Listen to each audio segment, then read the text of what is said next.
Ladies and gentlemen, welcome to the next episode of the Way Above Par sessions brought to you by 3BELOW, where we have conversations with golfers, some recreational, some professional, but all with a commonality of having carved a niche for themselves off the golf course, either through their various businesses or through passion projects. Our guest today is Madhavan, an actor that is loved across ethnicities in this country. He has done films spanning the many languages of the film industry in India. In fact, there's very little I can say about him that's not already known, other than the fact that though he's been very attached to sport from a very young age, off late he's found a love affair with golf, something that he has gotten completely addicted to, and has found respite in from the hustle and bustle of his work life. So let's have a chat with him, find out about his journey from being a young boy, young Tamil boy growing up in Bihar, to where he finds himself today. Thank you for taking the time out today to have a chat with us. Pleasure entirely mine, JJ. Thank Madhavan, you. sorry? Thank you. Thank you for having me. Pleasure. My pleasure is all mine. Madhavan, Good. it's seldom that we come across an artist that resonates with audiences across the many ethnicities of India. You somehow have been able to make viewers from every corner of the country feel like they are watching one of their own on screen. Like Namapaya. What do you think about you? What do you attribute about yourself to that? Well, first of all, it's God's grace. It's actually a great luxury to have in a country like India, Yeah. with so much of diversity, to be able to reach across the geography and the latitudes and the longitudes, and make sense to people, to be able to relate to them, is a blessing that I've had, as in the form of my upbringing in a place, and who I am. So I am a Tamilian. I was born and brought up in Bihar. So I stayed 20 years in Bihar, and then another 15 years in Tamil Nadu, and a large amount of the time in between in Maharashtra and the rest of the world. So my ability to relate, to speak the language with a dialect that they don't feel suspicious about, and to understand the nuances of the profanities, as well as the nuances of the culture and the tradition, has helped me portray the kind of roles that I do on screen in a manner that people are convinced that the character that I'm portraying is from that aspect of the geography. For instance, if it's Dr. Manu Sharma, then you know he's from Kanpur. It's very close to Bihar. I know how to deal with it. Or whether it is Vikram Veda, where you're playing somebody from Chennai, or educated, trained, encounter specialist, or you're trying to play a guy called Tambi, who's right from the roots of Madurai and Chennai. So, or Ramji Londonwale, which is from Bihar. So, and the fact that I live in Maharashtra, married a Maharashtrian girl, and so the good fortune of having to see all these cultures from close quarters, and to be able to portray them in the manner that I have learned, is probably one of the factors that makes me relatable to different corners of the country. You also mentioned your sort of your upbringing and your beginnings. You personify someone who's been able to stay very grounded, irrespective of the position you've reached in life. Do you attribute that to the humble beginnings, or does it take a constant work for a person in your position to remain grounded? Well, actually, the truth of the matter is, JJ, I feel I have a lot to be humble about. It's not a question of flying high. I think the fear of not having reached your ultimate potential, and the fact that there seems to be so much work left, kind of keeps you busy and not helps you indulge in what you would call self-pampering, maybe. So I think, like I'm a horse with blinders. I just see that there is so much to be done. And when I say that, it doesn't, not just in terms of work or responsibility, in terms of even enjoyment, even in terms of watching, going around the world and going to exotic islands, or listening to strange songs from different parts of the world. There's so much to be done. I don't think I can quite dwell on leaning back and looking back and feeling, feeling like I should gloat even to myself, forget about other people with respect to what I've achieved. Madhavan, in your career, for me personally, Alaipayude and Three Idiots are the first two things that come to mind when I see your, an image of you or hear your name. What to you are the most memorable projects you've worked on so far? Well, I think some that have struck a chord, throughout the country have been films like Rang De Basanti and Three Idiots, Guru, Tambi, and Mindale and Alaipayude, and many such movies in Tamil cinema. In Hindi, I've only done about 12 films in the last 20 years, I think 12 or 13, if memory serves me right. Out of which there's Rang De Basanti, there's Ramji London Wale, which is very close to my heart. There is Tanu Veds Manu Return. Uh, Breathe is one of the things that I've done of late, which has got a fair amount of acclaim, which is a web series. So yeah, I'm really excited that I'm uh, I'm leaving behind a trail of stuff that I always wanted to do, and some places I managed to connect with the audience while doing it. Nice, nice. And Madhavan, in 2010, you sort of took a break from your acting career to spend some time in London with your family, and honing your golf skills was on the list of one of the many things you wanted to do during your time away. How did that golf bug bite you? Because it's not something you see very commonly among the Indian acting fraternity. Correct. So see, it is not in 2010. Started much earlier, maybe early 2004. When I had just finished my movies, I realized that I'm being surrounded constantly by people from the industry. My day goes in the company of people who are only talking and involved with the industry, and that was hampering my growth. I was hampering my ability to relate to other aspects of life, other kind of people, and so the whole ability to understand where the world was moving was becoming curtailed. So I don't know. I think subconsciously I wanted to get away from it. And the difference between golf and cinema is that it's almost the same thing but diametrically opposite. In both cases, you need pinpoint focus. You need to forget everything about your environment. You need to forget everything about who you are, what you've done before, what you're going to do earlier. It's just about being there right at that moment. So even when we are acting, we're doing a street. Suppose we're doing a shot in the middle of a road, and people are watching us, and some people are amusing themselves by abusing us, which is quite common actually. And unfortunately, but everybody has their own kicks. You just have to forget all that. You have to forget that your instincts are telling you to jump across the rope and catch him by the collar and show him who I really am. From there to actually be romantic and woo this woman. So it needs to be that pinpoint focus. Similarly, when you're playing golf, you have to forget about everything. So the only difference between golf and movies for me is that in one place there's chaos and noise all around. You have to shut all that out and get into a pinpoint focus. In golf, there is no chaos, but there is chaos within your mind, and there is chaos within that moment that you want to take a shot, and you really have to just focus, even in the silence, to forget everything and hit that shot. And they say, I'm sure you're a golfer, and I've been to all these, camps, and I've learned something very amusing. They say even for professionals in a game, they would get maximum one or maybe two near perfect shots, Yeah. Lucky and if you and get that is one or two near perfect. near perfect shots, Yeah. exactly. So I mean, exactly the way you envisaged, exactly the flight path, exactly how you wanted it to land, and slightly, and not even a better result, but exactly the result you were expecting. That's such a rarity, and Yeah. it's such an amazing challenge as a sport, and because you're only competing with yourself, right? Because any given day, you and I, on a good day, can beat a world champion. Yeah. I'm just saying, on a good day, with the strength that we have, we might be able to take a couple of other shots, but within our body, there is enough strength and skill to get an extraordinary score. It's just that we're not able to apply ourselves. You cannot say the same thing about boxing or about cricket, because it needs, it's a team sport.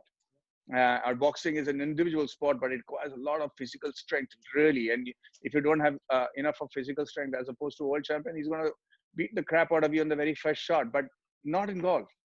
You know, Mhm. in golf, you could have a shot that you could be playing with Tiger Woods and he could have a bad day and you could have a good day and still beat him, Yeah, theoretically speaking. yeah. So the fact that you can have, the fact that you're still vying to have that perfect day of golf is one thing that keeps you coming back to the game. Another difference, another difference with acting is that you hit that one shot, there's no take two. If you mess it up once, it's done. There's no coming back from. Well, in cinema, you can do your multiple takes. In golf, of course, there is no take two. Uh, but if you look at it wholesomely, if you look at cinema as a complete movie, you get only one chance to get it right, and the payoff or the pain is equally the same at the end of the day. Did you achieve from golf what you intended to? You wanted to like move away from your sort of work life, and you picked golf as your rejuvenator. Has it fulfilled that role that you hoped for it to? Well, thank you for pursuing that question. Yes, it did. Yeah. Not just the fact that I met golfers, but more than my golfers, I learned a lot from my caddies. Mhm. They were all from not a very financially Yeah. secure class. So hardworking kids, people who would come and teach me golf at the same time, teach me a little bit about what's happening in their families. So sitting and chatting with them, getting to know the latest lingo, Yeah. getting to know what the latest words they're using amongst the youngsters, in Tamil or in Hindi. Great insight, man.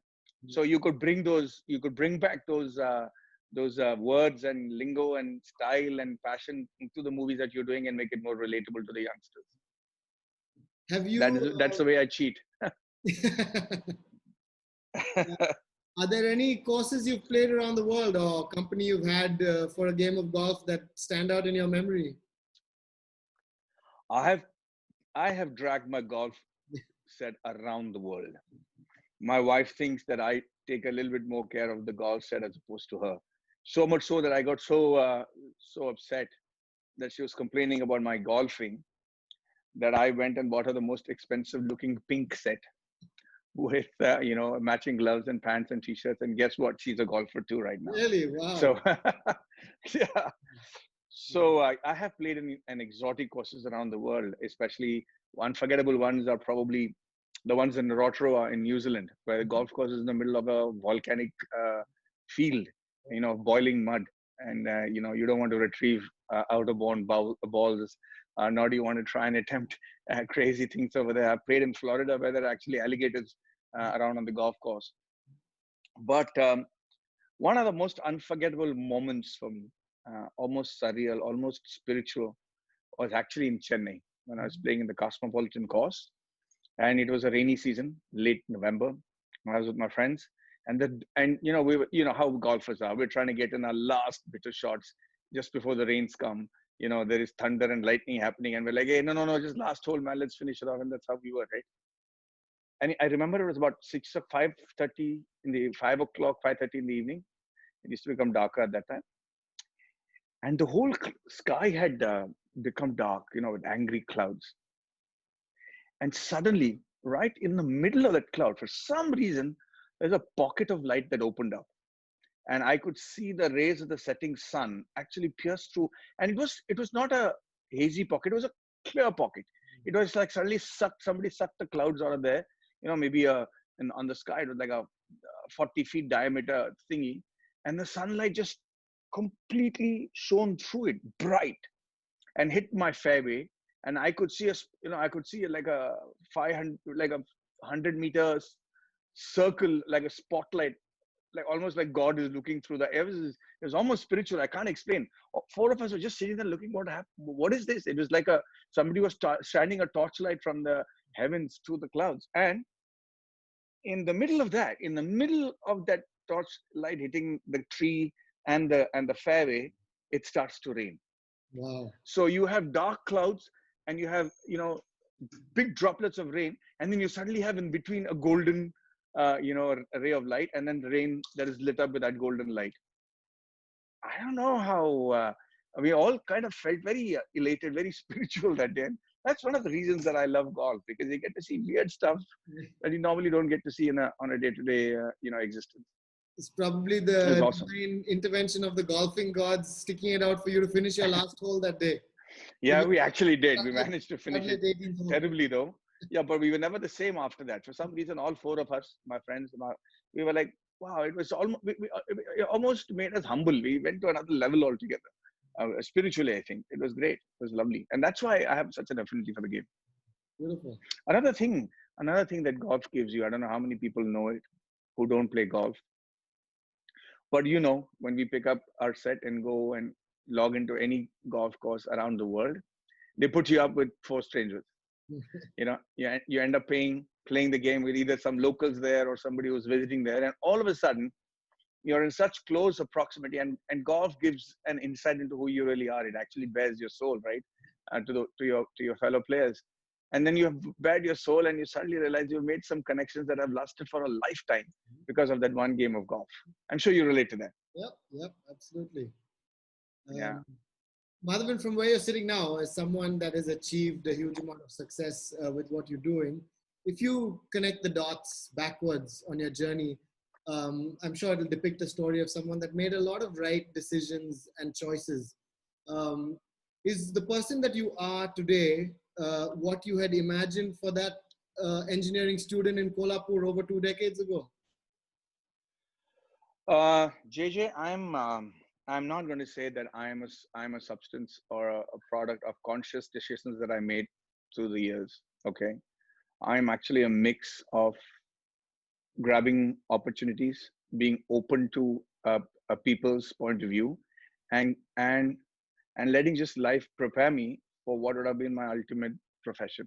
Mhm. So even though I did electronics, or I played golf, or I was in the defense, or some interested in the defense and the NCC and stuff like that, I realized that every twist and turn of my life, which I had let it lead me by my nose, was actually preparing me for a career in the entertainment industry.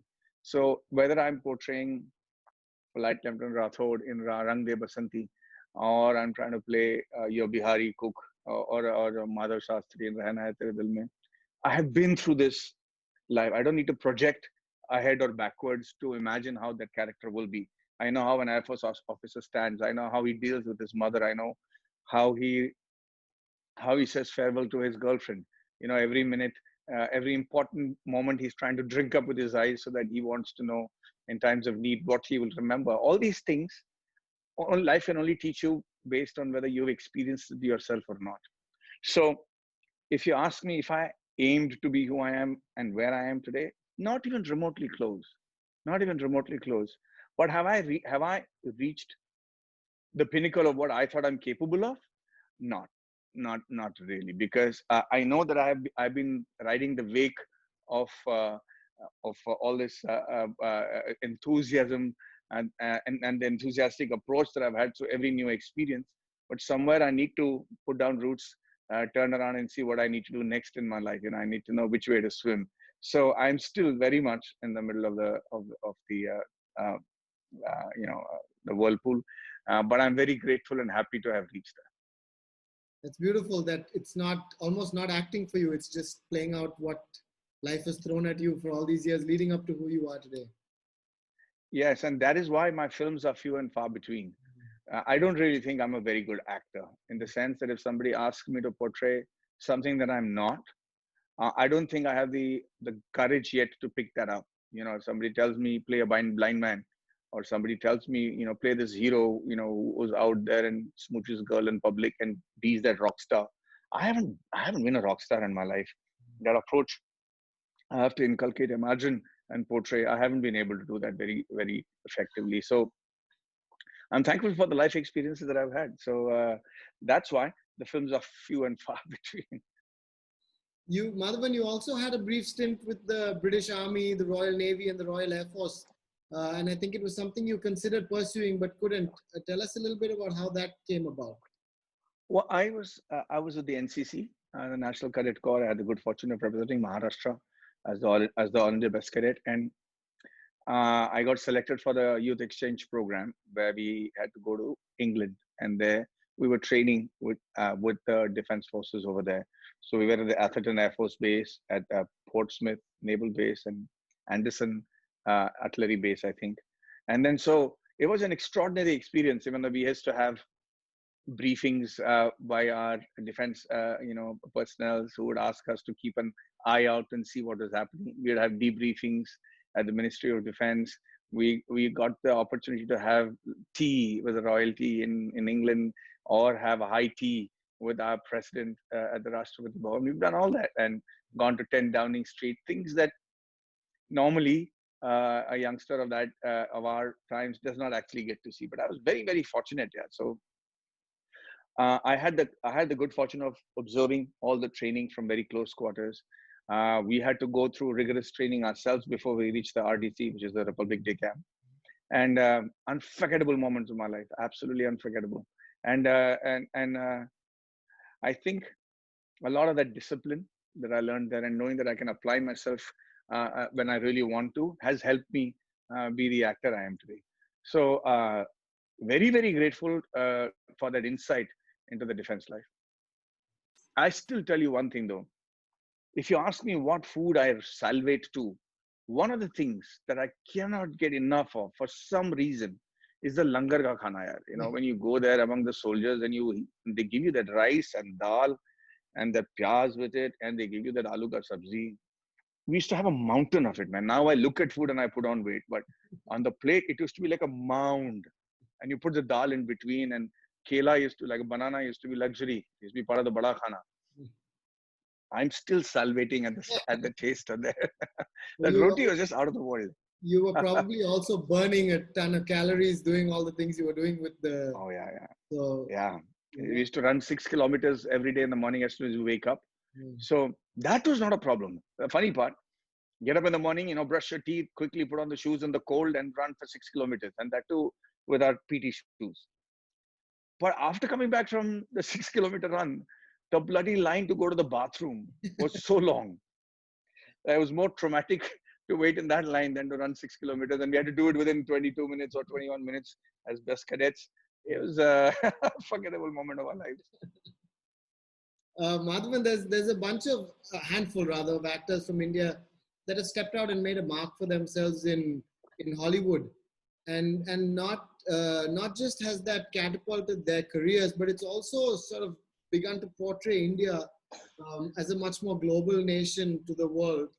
Is Hollywood something your fans here will likely see you head to in the future? See, I think everybody somewhere secretly nourishes a dream of being a Hollywood star, and rubbing shoulders with the who's who of the world cinema, right? I think I'm one of those guys as well. I mean, I want to dream, but more than that, the desire is not to be part of. Oh, I wish I was part of Hollywood and go to those parties and go for the red carpet. I'm not that kind of guy. But the ability to tell the kind of stories that Hollywood tells, I'm very jealous of that. The way they portray glory, or the way they portray patriotism, or the way they portray realistic situations sometimes just blows your mind. The ability to look at movies like Inception or Interstellar or Gravity or Beautiful Mind. They set the trend. All that we know about America, for all those who were born before the social media era, everything we knew about America is all that we knew about from their movies. Very few of us actually had first-hand knowledge of the Western world, and we always assumed it's everything like how the movies were. So I'm very jealous of the ability that somebody in Hollywood has to tell a story. I'm jealous of the fact that somebody can do a sitcom for 10 years, make it an iconic thing, not to have worry about your money or where it's going to come from, because you're sorted for the rest of your life if you have one hit series. I'm jealous of the fact that a Hollywood actor needs to have just one hit to his credit or two hits to his credit, and he will never die hungry for generations unless he really screws up with his finances. The fact that you have residuals, and the fact that you get money for the rest of your life based on the success of the film, under those circumstances, I would never have to work ever in my life, because I have had so many hits, and that was actually translated into a Hollywood hit, we'd be a lot more richer than we are today. But apart from that, the desire for money is to be able to tell different stories. I mean, I wish I had resources at my disposal to give just one aspect of the Mahabharata as a commercial film, just one aspect, maybe about Gatotkaja, maybe about Karna, maybe about Vibhishan. There are so many layers to those characters, and I feel very angry that or upset that the Avengers are actually just a ripoff of all our Mahabharata characters. From Bhim to Hulk to Arjuna, all of them are some way or the other. And I wish we had told those stories first. So yes, hats off to the guys in Hollywood for coming up with extraordinary concepts and stories. Uh, and we have some filmmakers, we have extraordinary filmmakers in India as well.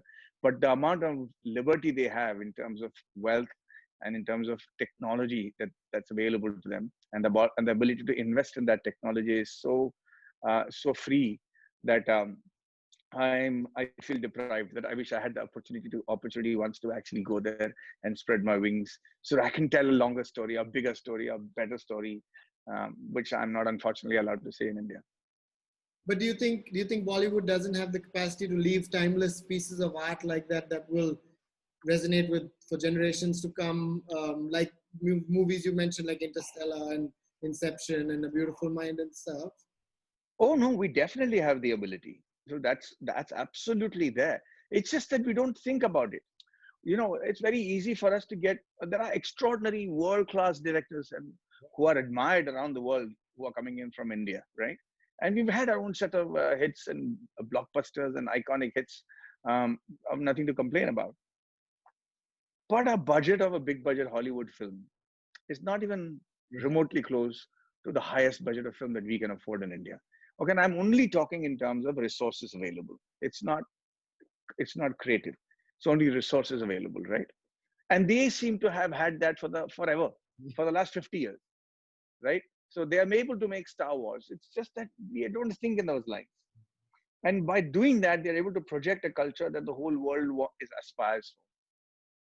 Whereas, so I wanted to say, for example, I'm doing this film called Rocketry. And Rocketry is about a guy who is a rocket scientist. It is a true story, Mr. Nambi Narayanan. And I got my chance that I was looking for.